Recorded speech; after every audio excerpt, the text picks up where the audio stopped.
Ça va? Et ouais. Comment ça va? On a pris bon. Il a pris bon oui mais. Il veut te paralysé. Il a pris bon oui. Tu es venu avec qui? Ouais quoi mais quoi? Tu es venu seul. Ah, il veut te paralyser. Tu vas voir que depuis ta hanche là, au niveau des pieds là. Oh. C'est comme toi-même tu sens déjà la paralysie. Qu'est-ce que tu sens? La fatigue où? Les jambes. Tu as donné les fonds de ton poids. Mais déjà la main au bas. Amen. Il y a tu es bédia. Ama il est do plus bon now.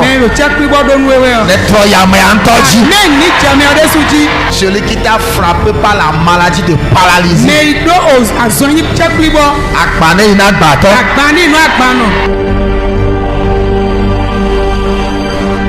Pourquoi me cho wo eha agusa yo cho icho to komen owe ye wa zele nchilame amedele mi adomeke o cho nu to holo mene e kadele komene fifi yo be nu ya kaka we odo ni regardez koko ma iji koma regardez Ipomo ye okume ka ba unchu esi o ya o de ya ele gbo wa ke gbo le gbo lu fo ani na ye de ka o de ya nyonu me ka o de tutu ma o ba se pas lui ba ce que je vois là c'est pas lui e de mebu ye glo yo ko ba de e fogu e poto le nwo nendo ma be poto ndo elepo e ji sire ni a jivinia engineer na bi ajini le kanjine iboleho ni ba to jojo dio dawa jeji oh en ma fa ni eyi mission militaire ya ye ba ton ko ada yi panu ko le betoto ni jojo ma ye ba senge ko ba so dada sena shu le amesia me ya no to ye ba fo ma mede buna no toje pe e to ye be soro to si asi ya abe ya ruma ene na wumi o Isaiah ma o kure so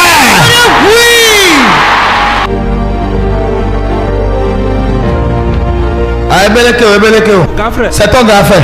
Direct. Oui, c'est mon grand frère. C'est ton grand frère. Direct. Vraiment, et tu es touché. C'est pas sa femme la principale. Ah, c'est pas sa femme principale. Il est touché. C'est maintenant que moi je vais les détailler. Laisse-moi, viens. Toi le petit frère, viens. Ouais. Écoute-moi. Ganji. Susu le mi amado sienye be. Ni do mi me dele si owe ni do. Mi cho susu dade nyonu ya ji be. Ni do na we lo ji bodo. Afi o choa. Fi enu ko si on. Voilà que toi, tu n'es pas son petit frère direct, tu es son cousin. Ouais, dion akanyi o no vi ton to lo po no lo po a. O cousin ton ani. Vrai ou faux? C'est voilà, c'est vrai. Direct, c'est ce que vous avez dit. Hein? Direct. Qu'est-ce qu'il y a direct? C'est son cousin. Tu es son cousin. C'est direct. D'accord. Bon ouais. Cousin ton ennemi. Je vais décourager les esprits. Na tout toi a Cameroun o yema wele. Non, il faut pas avoir peur. Marikasio. Tu es guéri, hein? A comment ça va pas mais?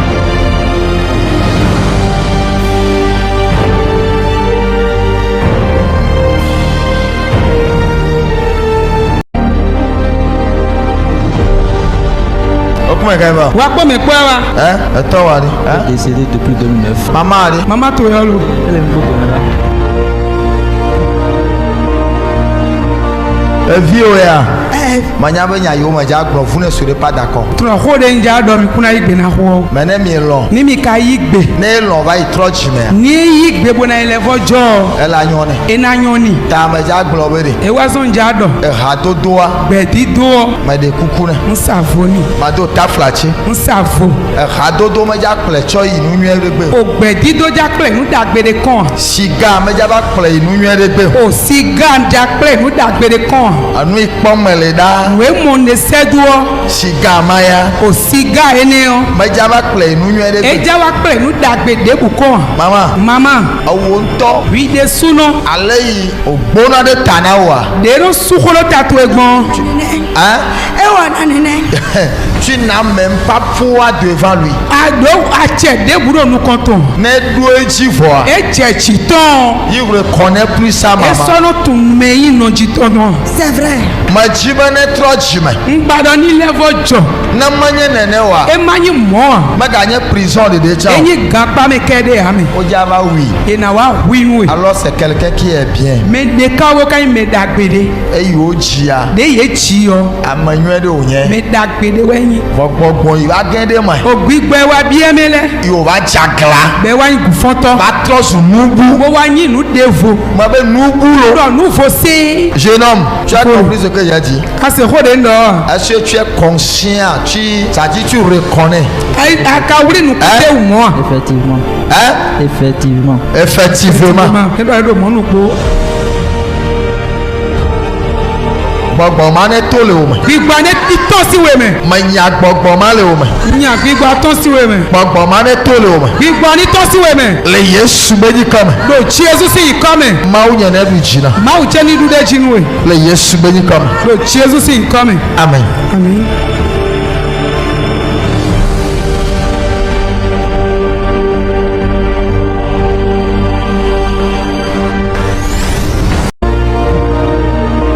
mama va mama wa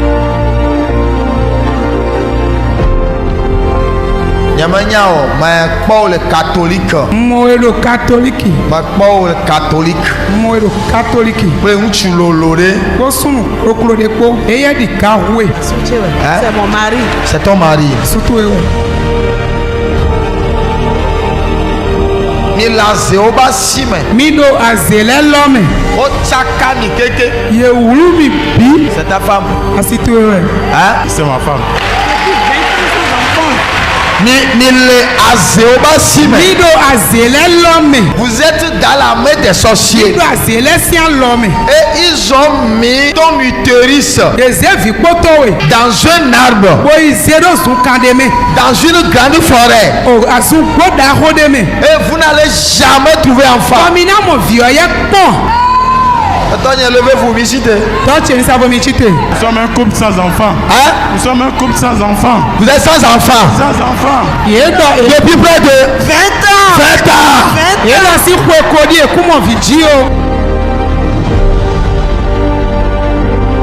depuis quand j'étais là-bas là ma uzo to si wede mi ko do don le Seigneur m'a dit laisse le micro prie mavo do mi jonu do no to lo bo ho de mi de su je vais te donner une force spéciale cette nuit emi ja na we ache yoyo de do fo de san lo mi ame yiwo meɖo vi o ezaya me miaɖo vi ime ma do fi san lo mi na ji vi papa je disais à ta femme que je vous ai vu ndo di no si to do mo mi dans une église catholique mo mi ba gu catholique de Nous hein sommes catholiques. vous êtes catholique le catholique no mi yin vous êtes dans la main des sorciers mi do azele sia lo mi et vous n'allez jamais trouver enfant bo mi na mo vi opo gbere bo ji aujourd'hui là ama egbe yo c'est débloqué etu ka tu c'est débloqué ali ohun et maman écoutez-moi ya ponchi nous ici là mi go fi yo va mi kplɔm ɖo we go mi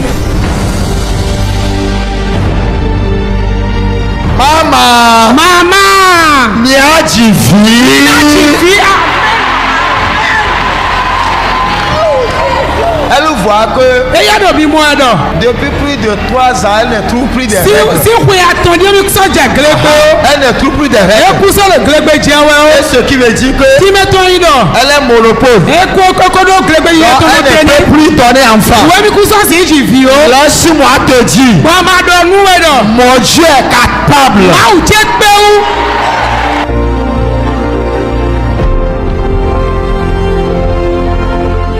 vous allez donner enfant mi na ji fi Les 45 ans, les 50 ans de mariage. On donnait des enfants ici. Me reposer. Laisse-moi te dire. Pour toi, c'est molécule. Et nous, vite tout qui nous le mauvais coup.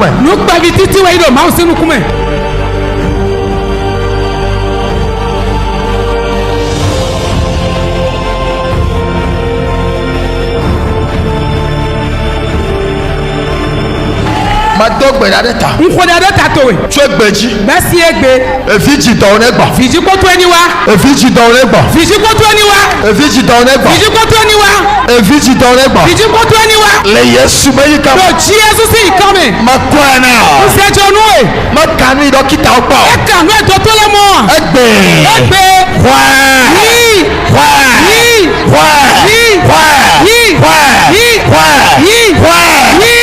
Tu es beji. Wáyé ọmọ efe na fi tọ́. Wáyé ọmọ efe na fi nọ. Le tó yà jí. Le Yesu méjì kọ́mẹ̀. Amen. C'est fini hein. Félicitations.